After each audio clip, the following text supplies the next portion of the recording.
La gloria, toda la honra y toda la alabanza. Amén. Me dijo nuestro pastor en función, nuestro hermano Aarón, de predicar. Y meditando, tengo lo que quiero que es lo que Dios quiere hablarnos en esta día. Amén. Miren, del libro que les voy a predicar es de mis libros favoritos de la palabra, del libro de los Hebreos, capítulo 1. Y es de estos que empiezan de la mejor forma, porque empieza diciendo Dios. Meditando eso el otro día en mi casa, recordaba que hay otros libros que también empiezan con Dios. Génesis también empieza que en el principio creó Dios los cielos y la tierra. El libro del apóstol Juan, el Evangelio, también nos dice que en el principio era el Verbo y el Verbo era con Dios y el Verbo era Dios. Esto nos está enseñando de forma paralela que todo comienzo y origen comenzó en Él. Que todo lo que existe ha sido hecho por Él, por medio de Él y para Él. Que todo lo que se ve y lo que no se ve está creado y sustentado por Dios. Me encanta, porque Génesis dice que Él creó. Y Hebreos nos dice que eres el verbo, la palabra.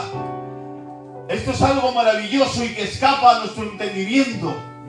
Que Él solamente con haber dicho hágase los cielos y la tierra, los cielos y la tierra se hicieron. Y este Dios que con solo hablar, y esa palabra que era Dios, que estaba con Dios, se hizo carne y habitó entre los hombres. Dice el libro de los Hebreos que Dios, habiendo hablado muchas veces y de muchas maneras, dice antes por los profetas, dice pero ahora nos ha hablado por medio del Hijo, a quien constituyó heredero de todo y por quien asimismo hizo el universo, el cual siendo el resplandor de su gloria y la misma imagen de su sustancia. Me encanta esta palabra. La misma imagen de su sustancia. Hebreos comienza enseñando que la revelación de Dios ha sido progresiva. Dios es tan grande que jamás alcanzaremos, jamás en la vida ni en la eternidad, a comprender todo lo que ves. Por eso Él ha tenido que ir revelándose progresivamente, poco a poco a la humanidad. Y nos cuenta que Él nos ha hablado antes por medio de profetas, pero que ahora nos ha hablado por su mismo Hijo. La diferencia es que antes podíamos decir, oísteis que fue dicho, o dijo aquel, pero ahora estamos en el tiempo en el cual Jesús dice, mas yo os digo. Es Dios hablándonos directamente. Miren, te adoramos. Esto no sé por qué falla. No, el volumen está bien, es que no falla. La misma imagen de su sustancia, la imagen de Dios. Pero miren, recordaba que la palabra de Dios nos dice que el gran Moisés le pide a Dios, déjame verte, déjame ver tu gloria. ¿Saben que Moisés en su vida, según las Escrituras, solo ha recibido 2 nos de parte de Dios? Uno fue cuando le dijo no entrarás en la tierra prometida, y otro no es aquí cuando le dice no verás mi rostro. Pero ¿por qué es sorprendente esto en la vida de Moisés? Muchos pensarán, porque a veces nosotros también recibimos muchos nos de Dios. Pero ¿saben por qué es sorprendente? Porque Moisés es aquel que antes de descender a Egipto le dice al Señor, ¿cómo iré a Egipto? ¿Cómo iré a los hijos de Israel? ¿Cómo conocerán? Y le dice, Moisés, mete tu mano, sácala, y le da una señal. Tira el palo, tira el báculo y se convertirá en serpiente. Vuélvela a coger y se convertirá en palo. Desciende a Egipto y con señales y prodigios, miles que hacen, la gente convierte y cree que Él es el enviado de Dios. Después, como ustedes saben, saca al pueblo de Egipto y se encuentra con un mar en medio. Ora Dios y el mar se abre. van por el desierto, tienen frío en la noche y una columna de fuego. Por el día tenían calor y una nube que les cubría. Señor, que tenemos sed. Pegaba la roca y salía agua. Tenían hambre, pedían pan y el Señor les mandó maná. Tenían más hambre porque se aburrieron del maná y Dios les mandó codornices. Todo lo que pedía Moisés a Dios, Dios se le daba. Pero en esta ocasión, Dios le dice que no. Pero miren, a veces los Dios que nos, o los no de Dios, perdón, no son porque nos hayamos portado mal, ni son porque hayamos desobedecido. El no que Dios le dice a Moisés es un no por el que había hecho algo mal. Pero el no que le dice Dios ahora a Moisés, el no podrás ver mi rostro, es por algo diferente. Porque miren, la palabra del Señor nos enseña que en el reino de los cielos hay ángeles, arcángeles, querubines y serafines.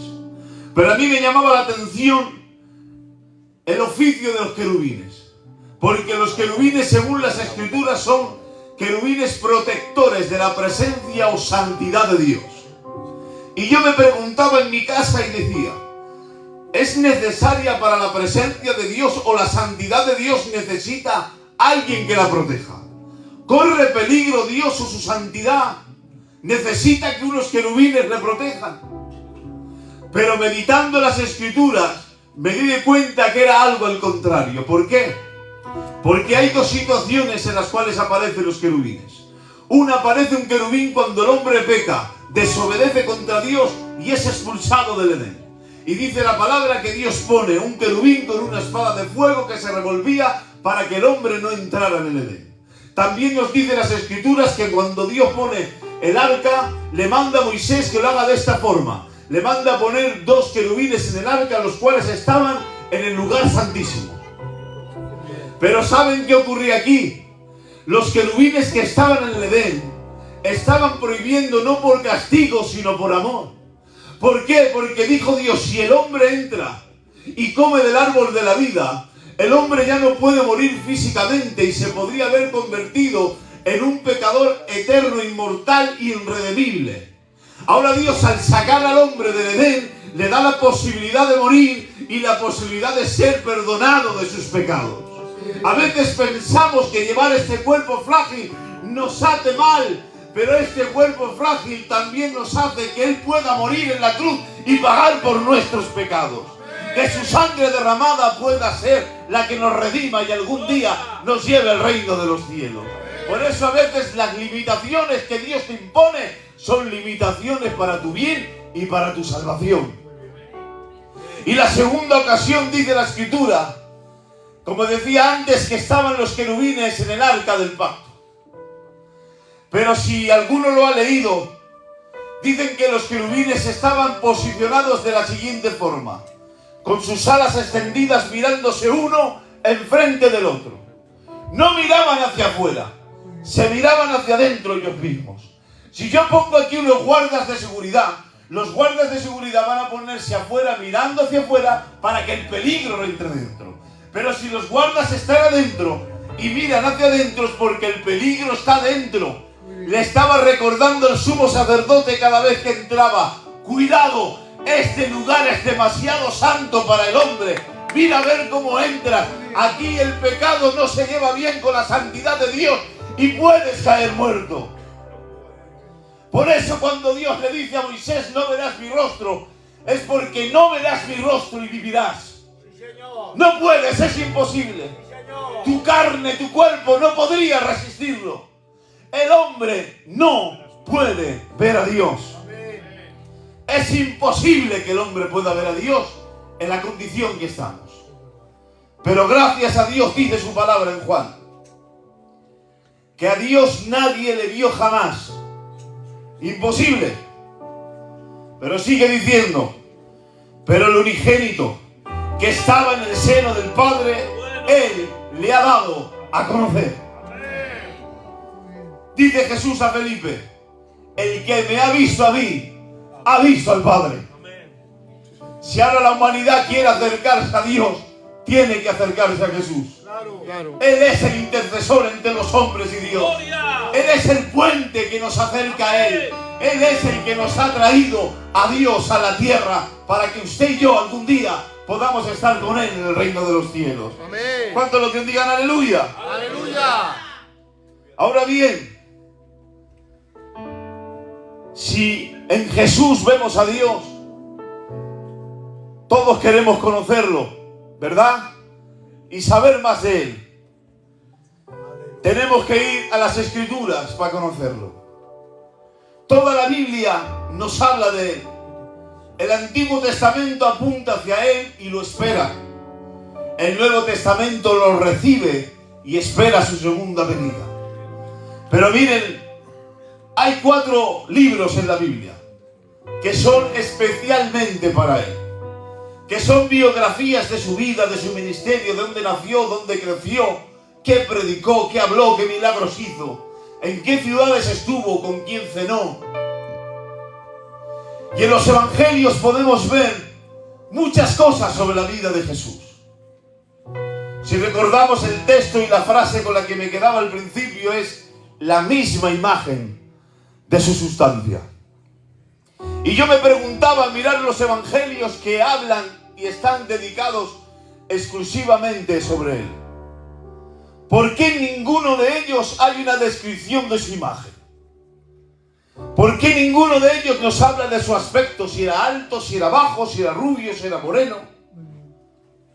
¿Por qué ninguno nos dice el color de sus ojos, si eran negros, marrones o verdes? Es la persona más importante que ha pisado esta tierra. Sí, Señor. Y sin embargo, ninguno de los escritores hablan de su aspecto físico. Miren, sé que algunos pensarán, bueno, Cantar de los Cantares dice mi amado es blanco y rubio. No voy a entrar ahí, pero ahí no está hablando del Jesús encarnado. Pero miren, la Biblia no nos dice explícitamente, directamente, cómo era su aspecto.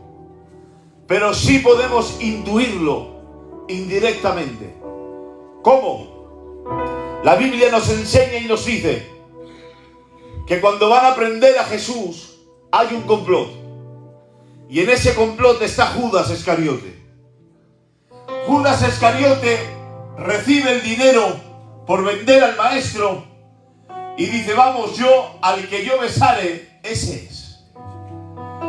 Porque es necesario ese beso. No era un beso de adiós, era un beso cobarde de en vez de apuntarte así con el dedo, te beso, para que todos sepan que eres tú el que tienen que prender.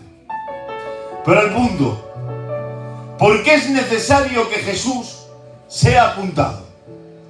Si la guardia que venía era la guardia del templo, si Jesús cuando fue al templo, si todos recordamos, no pasaba desapercibido, se armó hasta alboroto, si tiró a todos los campistas, la guardia del templo, que era su trabajo, lo tenían que tener bien identificado. Pero si Jesús en la noche, en medio de otros judíos, necesitaba ser apuntado, es que su aspecto era el de un judío, un hebreo normal y común, como otro más, que solo aquel que habría pasado mucho tiempo con él sería capaz de reconocerle en la noche y entre otros. No es como nos lo han vendido las películas, rubio como Brad Pitt y todos los demás morenicos con las barbas. Era un judío normal, su aspecto físico era común, normal, nada que saltara de lo común. Pero es que, como lo describe también el libro de Isaías, cuando dice quién ha creído en nuestro anuncio y sobre quién se ha manifestado el brazo de Jehová, subirá cual renuevo delante de él y como raíz de tierra seca, no hay parecer en él ni hermosura. Le veremos más inatractivo para que le deseemos, varón de dolores, experimentado en el quebranto. Su aspecto era normal y común, nada en su físico. Pero es que lo que importaba de Cristo no es que traía la imagen física de Dios, sino que traía la misma imagen de su sustancia, de su ser, de su carácter. Él no vino a mostrar que Dios era guapo, Él vino a mostrar que Dios te ama, que Dios perdona los pecados y que Dios persigue a todos aquellos que a Él se acercan. Ese es el mensaje de Jesús. Él no vino a mostrar algo físico o exterior. Él vino a mostrar el corazón de Dios. Miren, decía yo antes que no nos dan la descripción de su belleza o de su cara. Sí, las descripciones físicas que nos dan es que sus manos fueron traspasadas, que su costado fue traspasado, que en su frente llevó una corona de espinas y que esas heridas, aun con su cuerpo glorificado, no se las quita, las guarda para siempre, para que recordéis que nos sigue amando. Eso es lo que vino Cristo a darnos. No se olvidaron de su imagen física. Es que simplemente quedaron tan maravillados de su persona, tan encantados de ver algo tan grande, tan hermoso, con un corazón tan puro, con unas ideas tan revolucionarias que cambiaban el mundo, que lo físico quedó de lado. Pero miren, dice el apóstol Pablo, revestíos de Cristo. No dice revestíos como Cristo. Hoy muchos o muchas intentan copiar e imitar a la gente el vestirse. Pero aquí el apóstol nos dice, no, vestíos de Él. Sigue diciendo en otro lado, dice, vestíos pues como escogidos de Dios. No habla de las ropas. Dice, santos llamados, ¿cómo? Con entrañable misericordia, de benignidad, de humildad, de mansedumbre, de paciencia, soportándonos los unos a los otros. Así tiene que ir un cristiano. La imagen de un cristiano es aquel que perdona, que ama, que soporta, que aguanta, que resiste, que ama. Esa es la imagen de un cristiano, que vive con humildad y mansedumbre. ¿Cuántos lo que digan aleluya? Aleluya. Un fuerte aplauso para el Señor.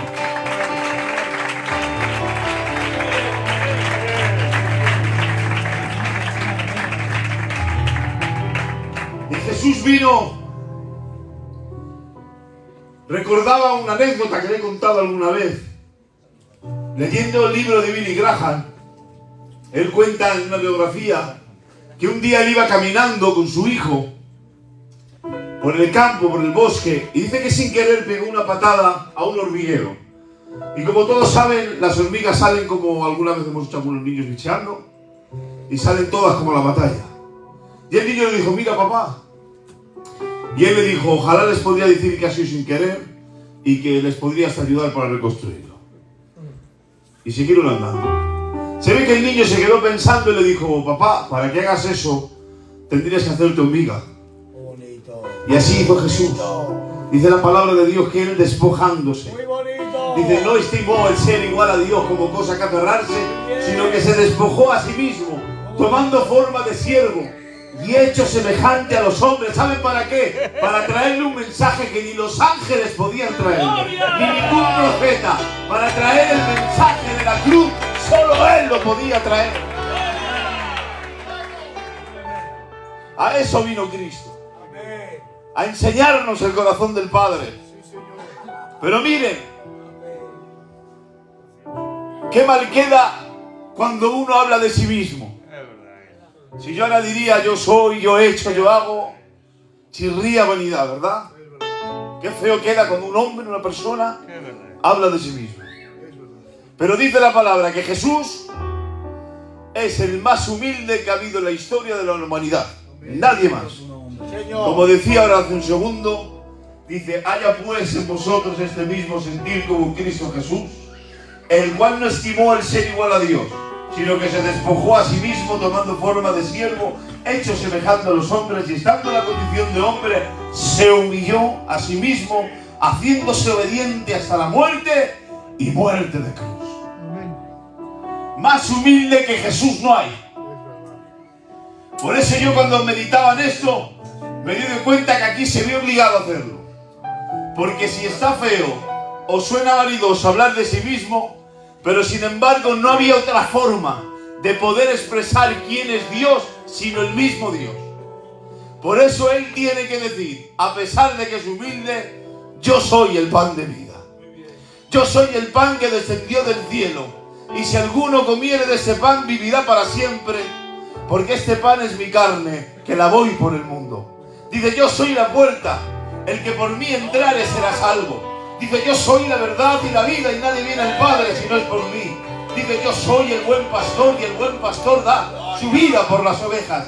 Y el que más me gusta, yo soy la resurrección y la vida. Y el que crea en mí, aunque sea muerto, vivirá. Y todo aquel que cree en mí no morirá eternamente. Tenía un mensaje que solo Él lo podía dar.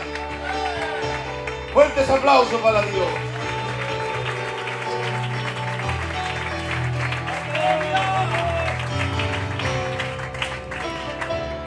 Solo Él podía darnos el mensaje del corazón de Dios directamente.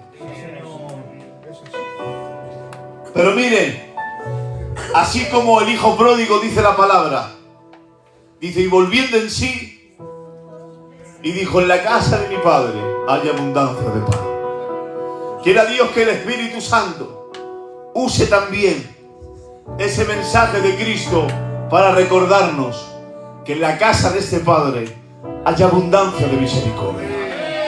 A veces nosotros mismos nos apartamos, pero es que miren, a veces los legalismos, la gente religiosa nos dice, no puedes, no pasas, no entras, no eres válido, tú no, ya la mangaste, ya te dimos oportunidad. Pero es que el Dios que yo tengo en la Biblia es un Dios que perdona. Es un Dios que coja a una mujer de mal vivir y acepta su adoración. Es un Dios que va a la casa de Zaqueo, que estafaba, y cena con él y come con él. Es un Dios que come con pecadores y con publicanos. Es un Dios que ha venido a redimir y a salvar aquello que se había perdido. Por eso, aquí no hay interpretaciones. Es el mismo Dios actuando, perdonando, salvando y limpiando. Dicen Romanos, porque todo esto está bonito, amén. Pero como todo mensaje, hay algo que nos toca a nosotros. Dice Romanos, porque a los que antes conoció también los predestinó para que fuesen hechos conforme a la imagen de su Hijo, para que Él sea primogénito entre muchos hermanos. Conforme a la imagen de su Hijo. Hebreos nos dice que Jesús es la misma imagen de Dios. Pero Romanos nos enseña que nosotros tenemos que ser conforme a la imagen de Dios. Claro, pero aquí hay algo muy difícil. Y hay que entender la diferencia. ¿Cuál es la diferencia? Se lo explico en complicado y luego en sencillo. En complicado, la palabra conforme, sumorfos, quiere decir similar o semejante. Y luego la palabra imagen e icono en el griego quiere decir literalmente sello, lo mismo. ¿Cuál es la diferencia? Miren, todos hemos visto alguna película de policías. Imagínense que se hace un robo y les llaman a la policía y les dicen, varón moreno de 1,81, de aproximadamente 95 kilos y de piel morena. La policía viene por esta calle y va a encontrar por descripción así, por lo menos a más de 10. Hay unos 10 que encajan en esa descripción. Pero hoy en día ha avanzado la tecnología. Imagínense que la han grabado o le han sacado una foto con el móvil. Pues ahora el coche patrulla envían la foto y es la imagen de la misma persona. Ya no tienen que ir mirando a gente que se le parece, van a la misma persona. La diferencia ¿cuál es? Que yo y usted somos conforme. Tenemos que entrar dentro de esa descripción. Y Jesús es la misma imagen, no es una descripción. Es Él, Él es Dios, el Padre, el Hijo y el Espíritu Santo. Ahora bien, nosotros tenemos que entrar conforme a esa descripción, que cuando nos vean que somos conforme al Hijo. ¿Cómo? Amando, perdonando, ayudando y restaurando. Conforme al Hijo. Miren, y acabo ya con esto. Todos han escuchado a un gran evangelista que ya está con el Señor, que se llama Gigi Ávila. Yo he visto algún vídeo de mensajes y créanselo, lo digo con todo el amor del mundo. Predicando no me llama la atención. Los milagros los hace Dios. Cuando un hombre ora por alguien, no es un hombre, es Dios. Claro. Exacto. Pero hay algo que me rompe y vi a Dios en él. Sí. Cuentan verídicamente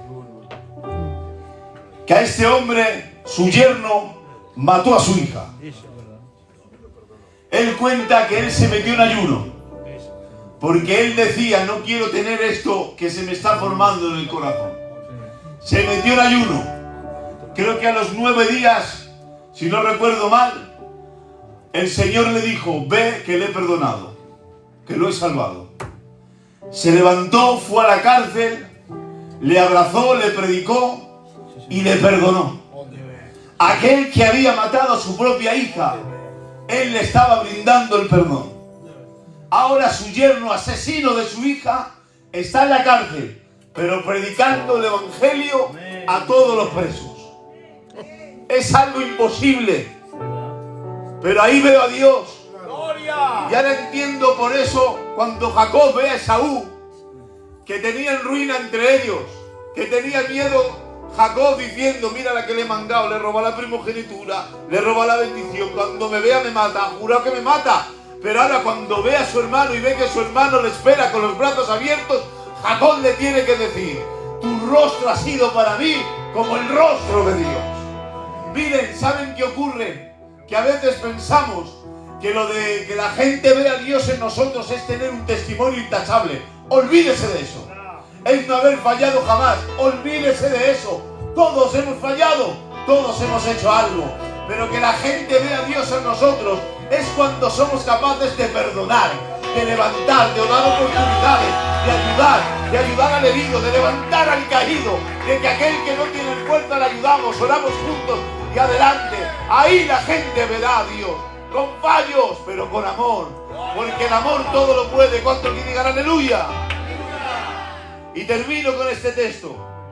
Dice Mateo 5:16. Así alumbre vuestra luz delante de los hombres, para que vean vuestras buenas obras y glorifiquen a vuestro Padre que está en los cielos. Un fuerte aplauso para el Señor y que Dios le bendiga mucho.